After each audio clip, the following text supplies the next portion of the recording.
Chapter 4. Nebuchadnezzar the king, To all peoples, nations, and languages that dwell in all the earth, peace be multiplied to you. I thought it good to declare the signs and wonders that the Most High God has worked for me. How great are his signs, and how mighty his wonders! His kingdom is an everlasting kingdom, and his dominion is from generation to generation. I, Nebuchadnezzar, was at rest in my house, and flourishing in my palace. I saw a dream which made me afraid, and the thoughts on my bed and the visions of my head troubled me.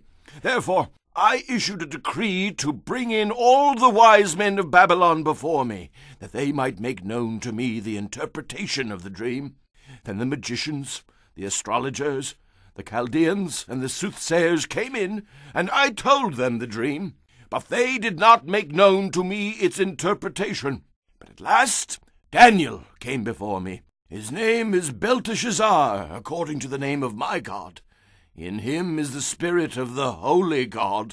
And I told the dream before him, saying, Belteshazzar, chief of the magicians, because I know that the spirit of the holy God is in you, and no secret troubles you, explain to me the visions of my dream that I have seen, and its interpretation. These were the visions of my head while on my bed. I was looking, and behold, a tree in the midst of the earth, and its height was great. The tree grew and became strong. Its height reached to the heavens, and it could be seen to the ends of all the earth. Its leaves were lovely, its fruit abundant, and in it was food for all. The beasts of the field found shade under it. The birds of the heavens dwelt in its branches, and all flesh was fed from it. I saw in the visions of my head while on my bed, and there was a watcher, a holy one, coming down from heaven. He cried aloud and said thus, Chop down the tree, and cut off its branches, strip off its leaves, and scatter its fruit. Let the beasts get out from under it, and the birds from its branches. Nevertheless, leave the stump and roots in the earth, bound with a band of iron and bronze, in the tender grass of the field. Let it be wet with the dew of heaven, and let him graze with the beasts on the grass of the earth.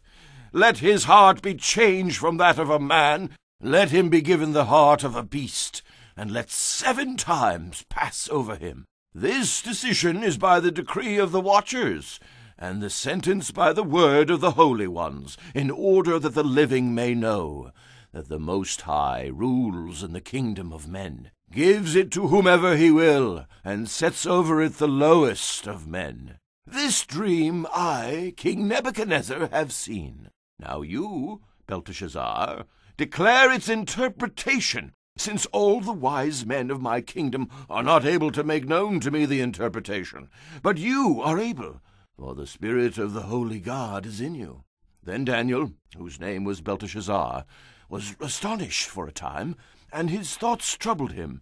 So the king spoke and said, Belteshazzar, do not let the dream or its interpretation trouble you. Belteshazzar answered and said, My lord, may the dream concern those who hate you, and its interpretation concern your enemies. The tree that you saw, which grew and became strong, whose height reached to the heavens, and which could be seen by all the earth, whose leaves were lovely, and its fruit abundant, in which was food for all, under which the beasts of the field dwelt, and in whose branches the birds of the heaven had their home. It is you, O king, who have grown and become strong. For your greatness has grown and reaches to the heavens, and your dominion to the end of the earth. And inasmuch as the king saw a watcher, a holy one, coming down from heaven and saying, Chop down the tree and destroy it, but leave its stump and roots in the earth, bound with a band of iron and bronze in the tender grass of the field. Let it be wet with the dew of heaven, and let him graze with the beasts of the field till 7 times pass over him. This is the interpretation, O king, and this is the decree of the Most High, which has come upon my lord the king. They shall drive you from men. Your dwelling shall be with the beasts of the field, and they shall make you eat grass like oxen. They shall wet you with the dew of heaven, and 7 times shall pass over you, till you know that the Most High rules in the kingdom of men, and gives it to whomever he chooses. And inasmuch as they gave the command to leave the stump and roots of the tree, your kingdom shall be assured to you, after you come to know that heaven rules. Therefore, O king, let my advice be acceptable to you.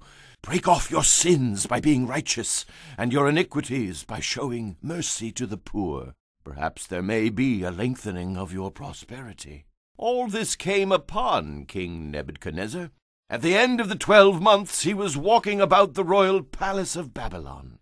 The king spoke, saying, "Is not this great Babylon, that I have built for a royal dwelling by my mighty power and for the honor of my majesty?" While the word was still in the king's mouth, a voice fell from heaven. "King Nebuchadnezzar, to you it is spoken, the kingdom has departed from you, and they shall drive you from men, and your dwelling shall be with the beasts of the field.